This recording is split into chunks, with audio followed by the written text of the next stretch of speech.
Hello everyone. तो आज हम स्टार्ट करने जा रहे हैं ज्योग्राफी सेक्शन से।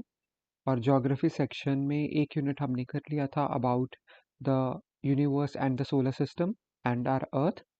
तो उसके बाद हम लोग आज स्टार्ट करने जा रहे हैं from the unit of geomorphology. Geomorphology में हमारा पहला टॉपिक होगा the origin and evolution of earth. So starting with that, the most accepted theory for the origin of Earth is nebular hypothesis which was given by Laplace। ये हमने पहले भी पढ़ी थी। इसमें क्या था कि the Earth originated from a gaseous nebula। वो नेब्यूला स्लोली कूल होता गया, कूल होके श्रैंक किया, श्रैंक करके वो स्पिन ज़्यादा तेज़ी से करने लगा, ज़्यादा तेज़ी से स्पिन करते हुए the rings of matter they got ejected from it, which resulted in the formation of planets. So this was the nebular hypothesis given by Laplace, which is considered as the most accepted theory for the origin of Earth. So now we come on to the evolution of Earth। Earth की evolution कैसे हुई from the starting towards the present times। तो सबसे पहले थी there were formation of interior layers. जो earth के अंदर की लेयर्स थी वो बनना सबसे पहले स्टार्ट हुई। इनिशियली क्या था कि the earth was hot and volatile. जब ऐसे अर्थ जो रिंग्स के जो मेटल थे वो सेपरेट हुए, तो उस टाइम पे सबसे पहले अर्थ जो एक बॉडी थी तब it was very hot and volatile. उसके बाद स्लोली क्या हुआ over the time, density separation होने लगी। तो डेंसिटी सेपरेशन का क्या मतलब है कि due to gradual cooling of the earth the heavier elements they started to sink down toward the centre of the earth and the lighter elements they move toward the surface. तो क्या था, slowly slowly जैसे जैसे अर्थ cool होती गई तो जो heavier elements थे वो अर्थ के सेंटर की तरफ सिंक करने लगे, और जो लाइटर एलिमेंट्स है वो सरफेस की तरफ मूव करना शुरू हो गए। मतलब जो लाइटर एलिमेंट्स थे वो ऊपर आ गए और जो हैवियर एलिमेंट्स थे वो नीचे जा रहे थे towards the centre. So this is called density separation. तो डेंसिटी सेपरेशन के बाद का फेज क्या है, कंडेंसेशन का। With time as the earth cooled further it condensed into smaller size. तो अर्थ जैसे जैसे टाइम के साथ कूल होती गई तो कूल होके वो कंडेंस होती गई और उसका जो साइज है वो छोटा होता गया। Then finally there was differentiation. Differentiation क्या है कि slowly there was formation of different layers in the interior of the earth. So ये जो हमने पढ़ा कि डेंसिटी सेपरेशन हो रही थी, हैवियर एलिमेंट्स नीचे जा रहे थे, जो लाइटर थे वो ऊपर सरफेस की तरफ आ रहे थे, तो ऐसे स्लोली स्लोली डेंसिटी के अकॉर्डिंगली लेयर्स बननी शुरू हो गई। जो अर्थ का इंटीरियर है वो डिफरेंशिएट होने लगा अलग अलग लेयर्स में। तो ऐसे ही डिफरेंट लेयर्स बन गई अर्थ के इंटीरियर की, जो हम लोग आगे पढ़ेंगे। So this was about the interior of the earth. Now atmosphere और हाइड्रोस्फेयर, हवा और पानी अर्थ पे कैसे आया, तो उसकी एवोल्यूशन देखते हैं। So first was there was thin early atmosphere. Starting में प्राइमोर्डियल जो एटमॉस्फेयर था अर्थ का वो बहुत ही थिन था, जिसमें मेनली हाइड्रोजन और हीलियम थी। But it was stripped off due to solar winds. Solar winds की वजह से वो सारा जो था वो स्ट्रिप ऑफ हो गया था, तो वो अर्ली जो एटमॉस्फेयर था बहुत थिन सा वो नहीं बचा था। उसके बाद क्या हुआ, डी गैसिंग हुई। तो डी गैसिंग क्या है, during cooling of the earth gases and water vapors were released from the interior of the earth, hence the gases were outpoured into the atmosphere। तो हमने देखा कि जो हल्के एलिमेंट्स थे वो towards the surface they were moving. ऐसे ही move करते हुए काफ़ी सारी हल्की गैसेस और वाटर वेपर्स जो थे वो अर्थ की इंटीरियर से बाहर को आने लगे, सरफेस से बाहर, और अल्टीमेटली वो एटमॉस्फेयर में वो गैसेस और वाटर वेपर्स जो है वो भरने लग गए। That is called D guessing, कि नीचे से निकल के इंटीरियर से वो सरफेस पे और उसके बाद एटमॉस्फेयर में आ गए और उसको भरना शुरू कर दिया गैसेस से। That is degassing. उसके बाद क्या हुआ, वोल्केनिक इरप्शंस जो थी they enhanced the release of water vapours and gases into the atmosphere. Example nitrogen, methane, sulphur dioxide, carbon dioxide, water vapours and some amount of oxygen. Oxygen की amount बहुत कम थी, बट बाकी जो major gases थी वो volcanic eruptions के साथ भी बाहर निकल रही थी काफ़ी ज़्यादा अमाउंट में। डीगैसिंग से भी निकल रही थी प्लस वोल्केनिक इरप्शन से भी निकल रही थी, और उसमें ऑक्सीजन की अमाउंट बहुत कम थी। नाउ उसके बाद क्या हुआ, कंडेंसेशन होनी शुरू हो गई। With the further cooling of the earth water vapours began to condense forming the clouds and causing rain. Slowly जब अर्थ और ठंडी होती गई तो उसके बाद क्या हुआ कि ये जो वाटर वेपर्स थे, जो हमने पढ़ा कि वॉल्केनो से निकल रहे थे, तो ये वाटर वेपर्स जो थे ये स्लोली कंडेंस होना शुरू हो गए। कंडेंस होके इन्होंने क्लाउड्स बनाए और अल्टीमेटली रेन हो गई। तो दैट रेन जो थी वो उसने जो वाटर था, वाटर वेपर को लिक्विड वाटर में कन्वर्ट करके अर्थ के सरफेस पे गिरा दिया। Also carbon dioxide from the atmosphere got dissolved in rain water which was brought back to the surface. तो जो एटमॉस्फेयर में काफ़ी ज़्यादा कार्बन डाइऑक्साइड की अमाउंट भी थी, वो भी एटमॉस्फेयर में क्या हुआ कि इस रेन वाटर के साथ मिक्स हो गई, कार्बोनिक एसिड बन गया, that is H2O plus carbon dioxide, तो कार्बोनिक एसिड बन जाता है। तो कार्बोनिक एसिड से जो कार्बन डाइऑक्साइड थी वो एटमॉस्फेयर से सरफेस की तरफ वॉश अवे हो गई। तो एटमॉस्फेयर में कार्बन डाइऑक्साइड की जो वॉल्यूम थी वो कम होती गई और कार्बन की जो कंसंट्रेशन है वो जो अर्थ के सरफेस पे, क्रस्ट में या इवन उसके नीचे वाली सरफेस में बढ़ने लग गई। Then is formation of oceans, further cooling of the earth, और ज़्यादा कंडेंसेशन हुई और ज़्यादा प्रेसिपिटेशन हुई। तो ज़्यादा बारिश होती गई, जिससे क्या हुआ कि ultimately this rainfall it got collected in the depressions on the surface of the अर्थ। तो अल्टीमेटली जो अर्थ के सरफेस पे गड्ढे थे, जो डिप्रेशंस थे, वहाँ पे ये रेनफॉल का पानी जो है इकट्ठा होता गया बहुत सालों तक, और ऐसे इकट्ठे होते हुए अल्टीमेटली वो डिप्रेशंस भर गए और ओशियंस बन गए। ऐसे अर्थ की सरफेस पे ओशियंस आ गए and this was around 4 billion years ago. 4 billion years अगो जो थे वो ओशियंस बन गए थे। उसके बाद क्या हुआ, लाइफ कैसे स्टार्ट हुई। Life evolved in the oceans by 3.8 billion years ago as non photosynthetic microorganisms. तो around 4 billion years ago oceans बन गए थे और अराउंड 3.8 बिलियन ईयर्स अगो क्या हुआ, वाटर में, ओशियंस में नॉन फोटोसिंथेटिक माइक्रो ऑर्गेनिजम्स आए। तो सबसे पहले जो लाइफ की जो फॉर्म आई थी वो नॉन फोटोसिंथेटिक थी। उसके बाद blue green algae I. They emerged in the oceans between 3 to 2.5 billion years ago, which released oxygen through the process of photosynthesis. Now, blue-green algae जो है ये photosynthesis करती थी और उसकी वजह से इसने slowly अर्थ के एटमॉस्फेयर में ऑक्सीजन को भरना शुरू कर दिया through the process of photosynthesis. And by around 2 billion years ago, oceans they were saturated with oxygen. तो ब्लू ग्रीन एल्गी जो थी ओशियंस में थी, ओशियंस में ऑक्सीजन रिलीज करके इसने ऑक्सीजन पानी जो था उसको सैचुरेट कर दिया था ऑक्सीजन के साथ में, और उसके बाद इवेंचुअली क्या हुआ, वो वाटर से निकल के ऑक्सीजन अल्टीमेटली एटमॉस्फेयर में आना शुरू हो गई और एटमॉस्फेयर में वैसे ही ऑक्सीजन बढ़ती गई और अपनी जो प्रेजेंट कंसंट्रेशन है उसमें आती गई। सो this was all about the evolution of atmosphere and hydrosphere and the earth in general. Now we come on to the geological time scale. Now geological time scale, this you need to remember, इसमें कुछ ऐसा explain करने वाला नहीं है, ये आपको याद ही करना पड़ेगा।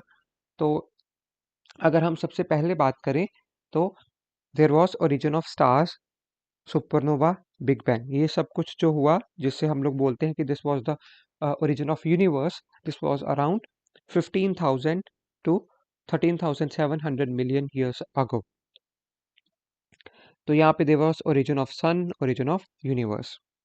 इसके बाद में हम लोगों ने टाइम पीरियड को डिवाइड किया है इयॉन्स में।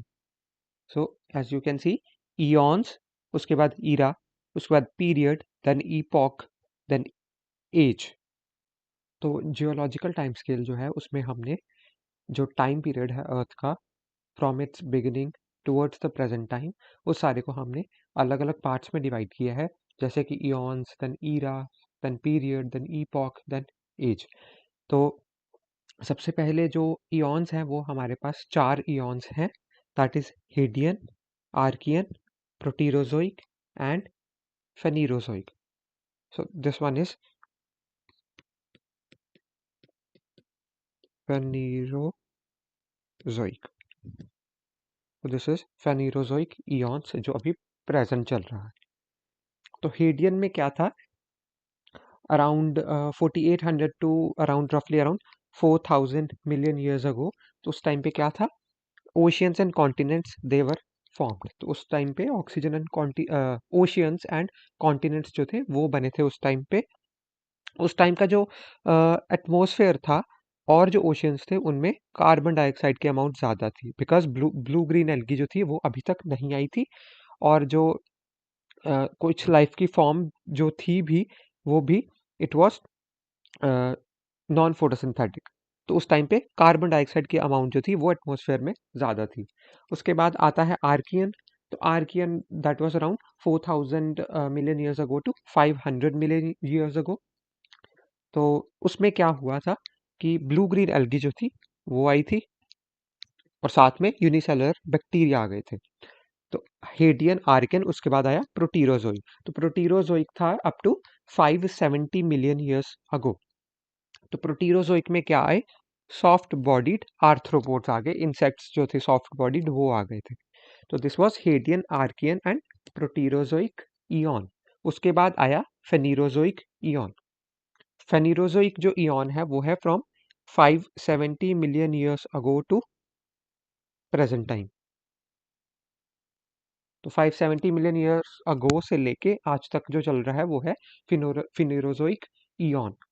फेनीरोजोइक ईयन को हमने अलग अलग 3 ईराज में डिवाइड किया है, that is Paleozoic which is from 245 to 570 million years ago.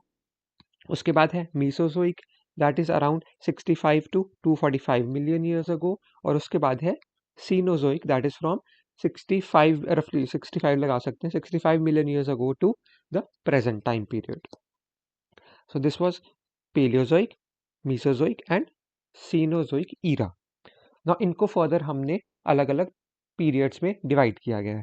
तो पेलियोजोइक में हमारे पास 6 जो अलग अलग पीरियड्स हैं वो है Cambrian, Ordovician, Silurian, Devonian, Carboniferous and Permian. तो इनमें क्या क्या हुआ, तो सबसे पहले जो था कैम्ब्रियन, उसमें क्या था कि मरीन इनवर्टिब्रेट्स थे, कोई टेरेस्ट्रियल लाइफ नहीं थी, there was no terrestrial life. तो इनवर्टिब्रेट लाइफ थी जो कि सी में थी, that is the marine invertebrates उस टाइम पे थे। Then next is Ordovician. Ordovician में क्या आया, first fish, it came in Ordovician. Okay, उसके बाद आया सलूरियन। सलूरियन में there was first traces of life on land. तो सिल्यूरियन में स्लोली स्लोली जो है वो लाइफ लैंड पे आना शुरू हो गई, that was in the form of land plants, बहुत प्रिमिटिव प्लांट्स। उसके बाद है डेवोनियन। डेवोनियन में एम्फीबियंस आ गए। उसके बाद आया कार्बोनिफेरस। कार्बोनिफेरस में रिप्टाइल्स आ गए, और साथ में उस टाइम पे very important feature is coal beds बने थे उस टाइम पे। तो जो कोल हम लोग आज यूज कर रहे हैं ये उस टाइम के पीरियड में बना था। So coal bed was an important feature. उसके बाद आ गया फाइनली परमियन। परमियन में क्या था कि जो रिप्टाइल्स थे वो डोमिनेट कर रहे थे, और उन्होंने एम्फीबियंस को रिप्लेस कर दिया था इन डोमिनेंस। तो सबसे पहले हमने देखा कि अल्टीमेटली जो सबसे पहले आए थे वो थे नॉन फोटोसिंथेटिक ऑर्गेनिजम्स। उसके बाद आ गए ब्लू ग्रीन एल्गी जो कि फोटोसिंथेटिक थे। उसके बाद स्लोली आए सॉफ्ट बॉडीड आर्थ्रोपोड्स। उसके बाद पेलियोजोइक ईरा में सबसे पहले ओशियन में लाइफ आई, लैंड पे नहीं थी। तो marine invertebrates were there in the ocean. उसके बाद फर्स्ट फिश आई, सबसे पहले फिश आई। उसके बाद स्लोली फिश आने के बाद लैंड पे जो लाइफ है उसके ट्रेसेस मिलने शुरू हो गए इन the form of very primitive plants. Fish के बाद वर्टिब्रेट्स आ गए, एम्फीबियंस आ गए, और साथ में उसके बाद जो है वो रिप्टाइल्स आ गए। तो सबसे पहले fish, then amphibians, because amphibians mark करते हैं change from the water life to the land life, क्योंकि एम्फीबियंस पानी में भी रह सकते हैं लैंड में भी, तो इट इज़ अ ट्रांजिशन। तो सबसे पहले लाइफ आई ओशियन में, उसके बाद ऐसे जानवर आ गए जो दोनों में रह सकते हैं, ओशियन में भी और लैंड में भी। उसके बाद रिप्टाइल्स आ गए जो कि मेजरली लैंड पे ही रहते थे। तो रिप्टाइल्स के बाद फाइनली परमियन में जाके जो रिप्टाइल्स थे वो डोमिनेट हो गए थे। This was Paleozoic. Then Paleozoic के बाद आता है मीसोजोइक ईरा। मीसोजोइक ईरा को फर्दर 3 पीरियड्स में डिवाइड किया है, that is Triassic, Jurassic and Cretaceous. Triassic में रिप्टाइल्स थे और साथ में फ्रॉग्स एंड टर्टल्स भी थे। जो जुरासिक था that was the age of dinosaurs. Jurassic park movie है तो उससे आप याद रख सकते हो कि Jurassic was the age of dinosaur. उसके बाद है क्रिटेशियस। फाइनली क्रिटेशियस में क्या हुआ, there was extinction of dinosaur. Around 65 to around 150 million years ago there was, it is considered कि उस टाइम पे एक मीटियोराइट और कोई कॉमेट आया था, वो अर्थ पे गिरा था और उसने मेजॉरिटी लाइफ को अर्थ से वाइप आउट कर दिया था और उसमें ही डायनासोर्स की भी एक्सटिंक्शन हो गई थी। सो this was a mass extinction.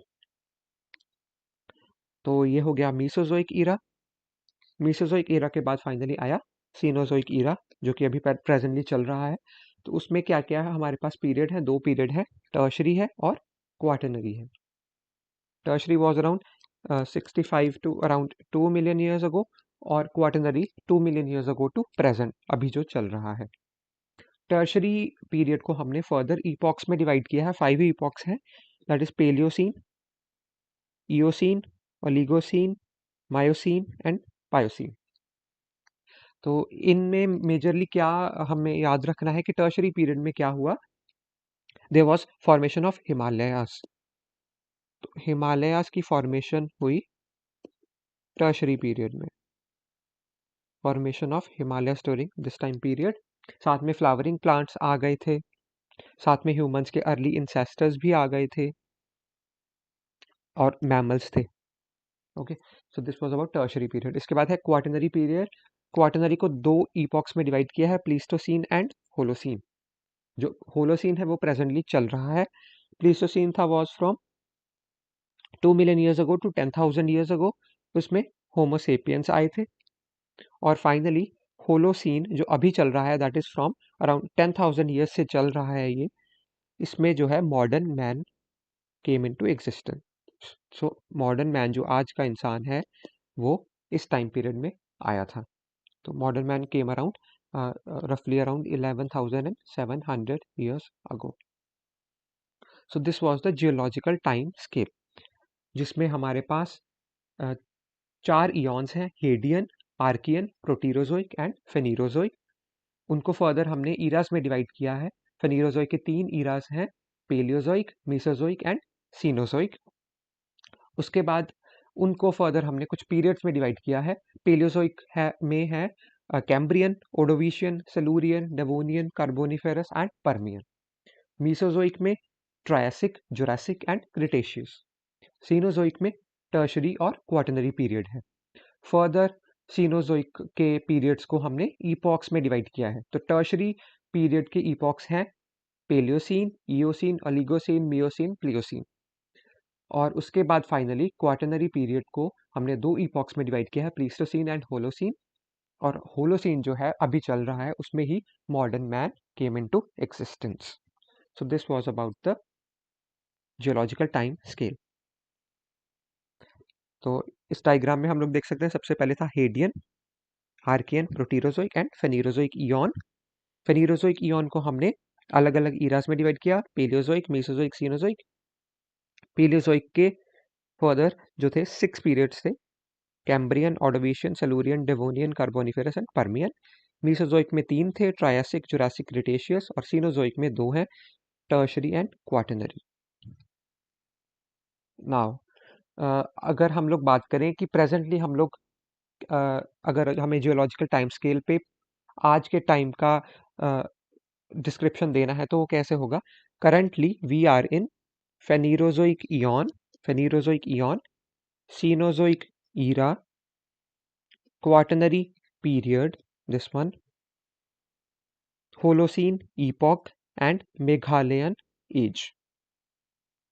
So presently we are in Phanerozoic eon, Cenozoic era, Quaternary period, Holocene epoch and Meghalayan age. Uh, Anthropocene epoch, it was proposed to end the Holocene epoch.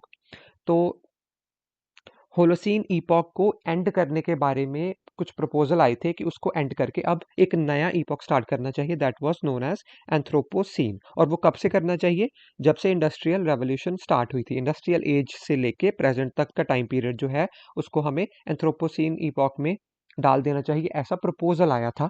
However it was recently rejected by geologist. तो geologist ने इसको reject कर दिया था। सो anthropocene epoch इस time पे existence में नहीं है।